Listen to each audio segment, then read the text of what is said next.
Have you ever wondered why onions are used in almost every dish?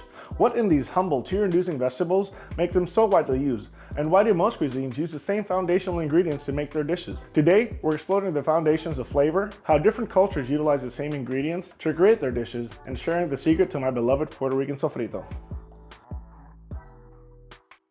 Saludos familia! Welcome to my channel. My name is Angel.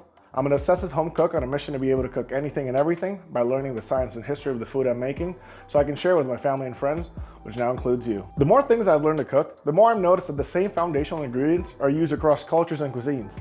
So I began to wonder, what are those foundational ingredients and what in them makes them so key? In this video, we'll go through those core ingredients and why they form the base of dishes. We'll then explore different cooking foundations from around the globe. And lastly, I'll share how to make the foundation of my native cuisine, Puerto Rican sofrito. For a full list of equipment and ingredients, please check out the description below. Now, vamos allá. The most common core ingredients found across cuisines are aromatics. Aromatics refer to the vegetable and herbs that add flavor and aroma to a dish. Let us begin with the most common, and in my opinion, important foundational ingredient, onions. Onions are by far the most widely utilized ingredient in savory dishes. Part of it is because they are great for scaring away yellow spotted lizards. But the most important part occurs when onion cells are damaged. An enzyme called allanase comes into contact with an odorless compound called isoline and rapidly convert to thiosulfonates. These are responsible for the onion's characteristic pungent odor and flavor. These thiosulfonates, when cooked, turn into a new sulfur-containing compound that changes the onion's flavor into a mellow, sweet, and savory meaty sensation.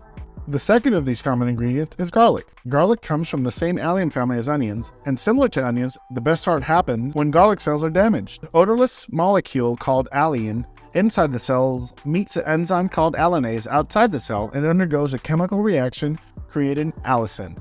Allicin, when heated, changes to have a soft, sweet, buttery flavor. The third common ingredient is peppers. Peppers, more than any other ingredient we'll look at today, lives up to the name aromatic. Peppers contain an aromatic pyrazine, and since taste and smell both contribute to overall sensation, it gives pepper their nutty and floral aroma, as well as their bitter flavor and crisp sweetness. The bell pepper pyrazine is, for humans, among the very most odor-intense substances known. The fourth most common ingredient is celery. Celery is a pretty much flavorless and odorless apium, but it contains a magical secret. It contains this is going to be hard. It contains cedanolide, an organic compound found to enhance umami when added to dishes, giving celery the ability to enhance flavor despite being pretty much tasteless. The fifth foundational common ingredient is carrot. Bugs Bunny's favorite snack brings two components to cooking bases. One, its high sugar content adds sweetness, and the other main flavor component in carrots is glutamic acid, the umami enhancer. Last but not least, we have herbage. Although different cuisines utilize different herbage, the main component coming from herbs are their essential oils, which are mixtures of aromatic molecules being added to the foundation. These six common ingredients, along with their chemistry, combine their powers to create a rounded flavor base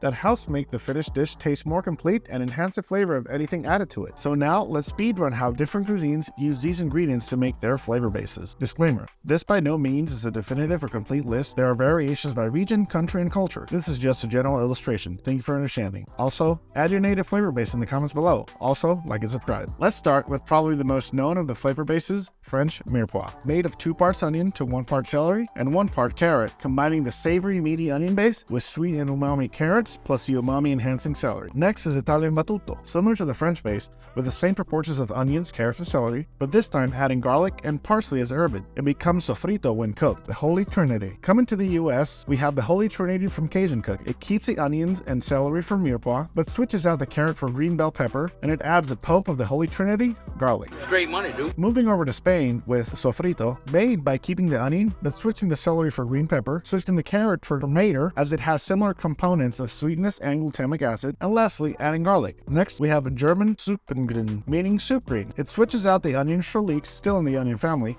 and celery for celery roots, and keeps the carrot. Moving over to Asia, the Indian cooking base uses onions and garlic, but sweet peppers now become chilies. Chilies add the same aromatic elements as peppers, but introduces heat through capsaicin. And lastly, they add ginger, which adds elements similar to a mixture of celery and herb. Moving over to China, the cooking base switches out storage onions for green onions, and then utilizes garlic and ginger to round out their base. In Thailand, they switch out regular onions for shallots for a more delicate onion flavor, and utilize garlic and chilies. Last but not least, we get to the base of my beloved Puerto Rican food, Sofrito Boricua. In Puerto Rican sofrito, we use onions, bell and Cubanelle peppers, sweet peppers, garlic, cilantro, and longleaf coriander. But I like adding one potentially controversial ingredient. As you can see, this flavor base pretty much includes every single component we discussed.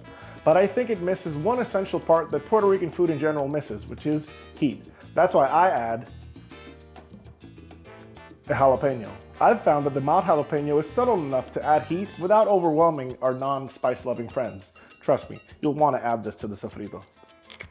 You can utilize sofrito by finely chopping the ingredients, but we usually go one step further and make our future job easier by blending and creating a paste. Chop into big chunks your onion and add to a bowl or blender. Deseed and chop your sweet peppers and the bell and Cubanelle peppers. If you don't find Cubanelle peppers where you are, just use more bell peppers. Deseed, devein, and chop your jalapeno. I find the best balance comes from deseeding and deveining half of the pepper and add them to the bowl. Half the jalapeno is enough heat. Peel and throw in your garlic, add your cilantro, yes, stems and all, add your salt and olive oil, and lastly, the kicker to Puerto Rican sofrito, long leaf coriander, also known as culantro or regao. It is an herb native to Mexico and the Caribbean with a strong floral flavor. Blend everything into a homogeneous paste and store in the fridge for immediate use or in the freezer for later. I always have some ready. And there you have it. By utilizing the 6 most common foundational components, we make Puerto Rican sofrito. I use this usually as a foundation to all my Puerto Rican dishes, but you can use this as a marinade, you can throw it on eggs, you can basically throw it on a flip-flop. It works for everything. If you're looking for what to use sofrito for, check out my arroz con gandules video right here. Or, if you want a system for always having fresh bread handy, check out this video right here. Now understanding the foundations of flavor, I hope you utilize them to cook for your loved ones. See you next time.